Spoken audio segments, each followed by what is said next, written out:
कहानी की शुरुआत शहर से दूर एक वीरान सी जगह से शुरू होती है। आज एक शादीशुदा जोड़ा तेजी से आगे बढ़ रहा था। बंदे का नाम रीमो जबकि उसकी बीवी का नाम सोनिया था। ये दोनों अपनी छुट्टियां मनाने दूसरे शहर जा रहे थे, लेकिन रास्ते में ही इन्हें काफी रात पड़ गई थी। इसी जगह के पास ही एक होटल था जिसे एक शादीशुदा जोड़ा चला रहा था। लेडी का नाम ईवा जबकि उसके पति का नाम बुसान था। ईवा लोगों को खाना परोसती थी और बुसान लोगों के लिए खाना बनाता था। जल्दी ही इनके होटल में रीमो और सोनिया भी पहुंच जाते हैं। दोनों आज की रात होटल में काटना चाहते थे ताकि आगे का सफर सुबह शुरू कर सकें। दोनों अभी बुसान से बातें कर ही रहे थे कि इसी बीच एक जादुई ताकत होटल के सभी कमरे बुक कर लेती है। बुसान जब रिकॉर्ड देखता है तो उसे कोई भी कमरा खाली नहीं मिलता, इसलिए वो दोनों को एक किले के बारे में बताता है। यहाँ ये दोनों रात बिता सकते थे। जल्दी ही रीमो किले की तरफ बढ़ने लगा जो बुसान के होटल से कुछ ही दूरी पर था। वैसे इस किले में दो भूत रहते थे और उन्होंने ही बुसान के रिकॉर्ड के साथ छेड़छाड़ की थी। बड़े भूत का नाम सोमेन जबकि छोटे का नाम मैसी था। रीमो जब किले में पहुंचता है तो किले की खूबसूरती देखकर खुश हो जाता है। दोनों गाड़ी से सामान निकालकर जल्दी जल्दी किले में आते हैं। किले में उनका स्वागत मैरी नाम की लेडी करती है। मैरी इस किले को संभालती थी। वो दोनों को किला दिखाकर उन्हें उनके कमरे में छोड़ देती है। कमरे में आते ही सोनिया नहाने की तैयारी करने लगी। सोनिया का बदन देखकर रीमो गर्म हो गया। वो जब सोनिया की तरफ बढ़ता है तो सोनिया गलती से उसे चोट पहुंचा देती है। उधर किले की नौकरानी मैरी को बताती है कि खाना बनाने के लिए कुछ भी खास नहीं है। दोनों भूतों ने नौकरानी की बात सुन ली थी, जिसके बाद वो खाने का इंतजाम करने के लिए बुसान के होटल में आते हैं। यहाँ आते ही वो एक टेबल से पहले खुद खाते हैं। टेबल पर बैठे लोगों को एक दूसरे पर शक हो रहा था, जिस कारण उनके बीच झगड़ा शुरू हो गया। देखते ही देखते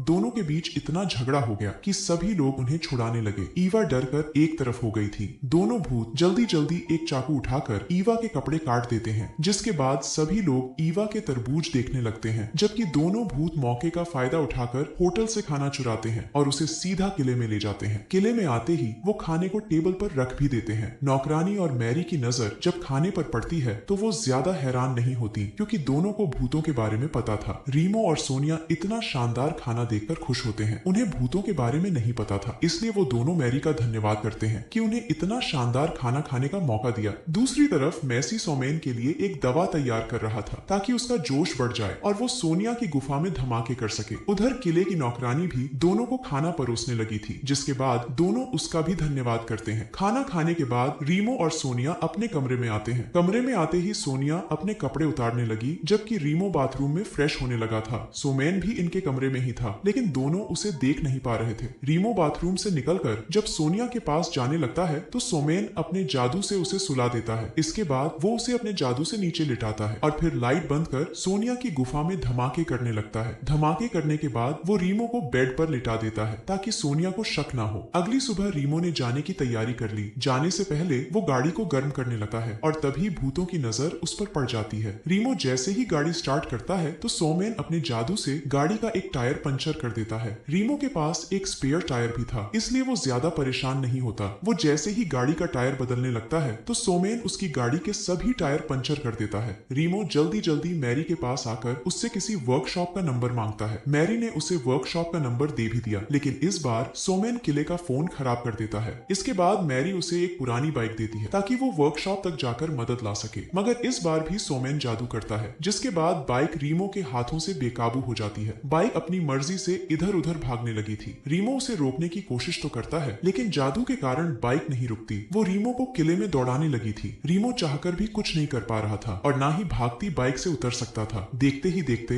बाइक उसे किले से बाहर ले आई और फिर सीधा एक स्टोर से जाकर टकराती है। सोमेन के जादू ने रीमो का जुलूस निकाल दिया था। कुछ देर बाद रीमो किसी तरह बुसान के होटल में पहुंच गया और वहां आकर वो ईवा से मदद मांगता है। ईवा उसे संभालकर बाथरूम में लाती है ताकि वो खुद को साफ कर सके। सोमेन भी यहाँ पहुंच गया था और वो अपने जादू से ईवा के बदन में खुजली पैदा कर देता है। जादू के कारण ईवा को इतनी खतरनाक खुजली होती है कि वो अपने कपड़े उतारने लग जाती है। बुसान भी ईवा को पुकारता पुकारता बाथरूम की तरफ बढ़ रहा था। वो जब बाथरूम के पास आता है तभी रीमो भी बाहर निकल आता है। दोनों को बिना कपड़ों के देखकर बुसान को लगा कि दोनों का चक्कर चल रहा है। रीमो भी उसके इरादे समझ गया था कि उसे मार पड़ने वाली है और ये बात ईवा भी समझ जाती है। बुसान पहले दरवाजा बंद करता है और फिर कपड़े उतार देता है ताकि रीमो की अच्छे से धुलाई कर सके। इसके बाद वो जल्दी जल्दी अपना उस्तरा तीखा करने लगता है ताकि रीमो का डंडा काट सके। रीमो और ईवा उसे समझाने की कोशिश करते हैं कि तुम गलत सोच रहे हो, मगर वो साला दोनों की कोई भी बात नहीं सुनता। वो जैसे ही रीमो की तरफ बढ़ता है तो रीमो बाथरूम का दरवाजा बंद करता है और फिर खिड़की से कूद जाता है। कुछ देर बाद रीमो रीमो सोनिया को समझा रहा था कि इस किले में जरूर कोई भूत है, मगर सोनिया उसकी कोई भी बात मानने को तैयार नहीं थी। थोड़ी देर बाद रीमो और सोनिया खाना खाने लगते हैं। खाने के समय भी सोमेन शरारत करता है, जिसके बाद खाते समय रीमो के मुंह से गंदी गंदी आवाजें निकलने लगती है। सोनिया गुस्सा होकर उसे ठीक से खाने को कहती है। इसके बाद जब रीमो खाना खाता है तो उसके मुंह से डकार निकलता है और सोनिया फिर से गुस्सा करती है। रीमो उसे समझाने के लिए खड़ा होता है और तभी उसकी चेयर एक तरफ हो जाती है। रीमो की हरकतें देखकर सोनिया का पारा चढ़ गया। वो गुस्से में आकर उससे कहती है कि मुझे पता है साले कि तुम ये सब कुछ जानबूझकर कर रहे हो ताकि मैं तुम्हारी बात मान जाऊं कि इस किले में भूत है, मगर साले मैं तुम्हारी कोई भी बात नहीं मानूंगी। रीमो को इतना कहकर वो वहां से जाने लगती है और रीमो उसके पीछे पीछे भागता है, लेकिन एक बार फिर सोमेन की शरारत रीमो को बेहोश कर देती है। रीमो को बेहोश देखकर सोनिया का गुस्सा भी ठंडा हो जाता है। वो किसी तरह उसे बिस्तर पर ले आती है और उसे आराम करने को कहती है, मगर रीमो आराम नहीं करना चाहता था, बल्कि सोनिया की गुफा में धमाके करना चाहता था। वो जल्दी जल्दी बाथरूम में आकर फ्रेश होने लगा, जबकि सोनिया अपने कपड़े उतारकर चादर में लेट जाती है। रीमो फ्रेश होकर जैसे ही बाहर आता है तो सोमेन उसे खींचकर अलमारी में बंद कर देता है। इसके बाद वो एक गुप्त दरवाजा खोलकर रीमो को नीचे फेंकता है और नीचे आते ही रीमो बेहोश हो जाता है। रीमो के बेहोश होते ही सोमेन अलमारी से बाहर आता है और सोनिया के पास जाकर उसकी गुफा में धमाके करने लगता है। उधर रीमो बेहोश पड़ा था, जबकि उसकी बीवी की गुफा में धमाके हो रहे थे। वैसे इस बार सोनिया को पता चल गया था कि उसकी गुफा में रीमो नहीं बल्कि कोई दूसरा धमाके कर रहा है। वो घबराकर जल्दी जल्दी मैरी के पास आती है और उसे सब बताती है। सारी बात जानकर मैरी उसे भूतों के बारे में सब बता देती है। दरअसल ये किला सोमेन ने ही बनवाया था और वो ही इसका मालिक था। मैसी किसी जमाने में उसका नौकर हुआ करता था। सोमेन जब जिंदा था तब भी उसे लड़कियों का शौक था और आज भी उसका शौक वैसा ही था। सोमेन और मैसी की मौत भले ही कई दशक पहले हो गई थी, लेकिन दोनों की आत्माओं को शांति नहीं मिली थी। बेशक दोनों काफी शरारती थे,